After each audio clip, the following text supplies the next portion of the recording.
So you watched the Hunger Games and you sided with the resistance. You watched Star Wars and you sided with the resistance. You watched The Matrix and you understood and sided with the resistance.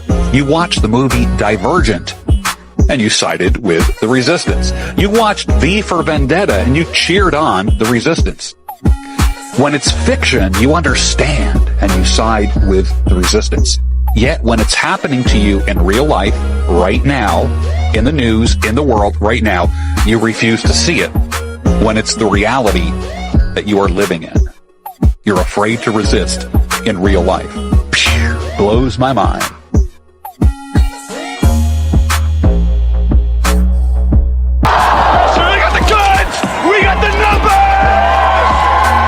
As soon as you give politicians power, any kind of power that didn't exist previously, historically, they are not going to give that power up. They find new reasons to use it. I'll be back. We have to protect those freedoms at all costs, whether you agree with people's choices or not, because it is the foundation that this country was founded on. Freedom.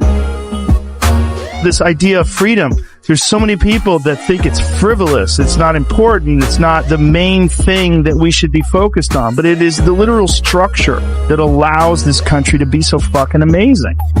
Every single country that's ever existed other than the United States, up until 1776, every fucking country that has ever existed was run by dictators. All of them. This is the first experiment in self-government that actually worked, and it created the greatest superpower the world's ever known. It created the greatest cultural machine, the greatest machine of art and creativity and innovation right fucking here. And how did it do that? It did it through freedom. And as soon as you see something, anything that comes along and inhibits your freedom, you should be very cautious of that thing. You should be very suspicious.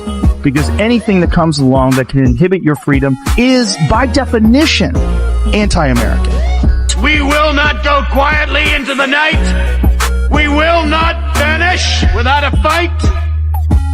We're going to live on. We're going to survive. Today, we celebrate our Independence Day. What will you do without freedom? Say, let's pretend this brain is a puny little ant. Did that hurt? Nope. Well, how about this one? Are you kidding? Well, how about this?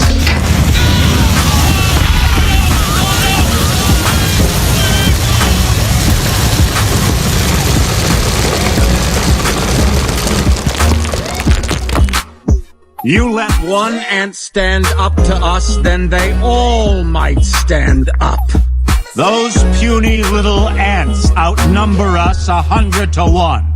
And if they ever figure that out, there goes our way of life. It's about keeping those ants in line. Words will always retain their power. Words offer the means to meaning, and for those who will listen, the enunciation of truth. And the truth is, there is something terribly wrong with this country, isn't there? Cruelty and injustice, intolerance and oppression.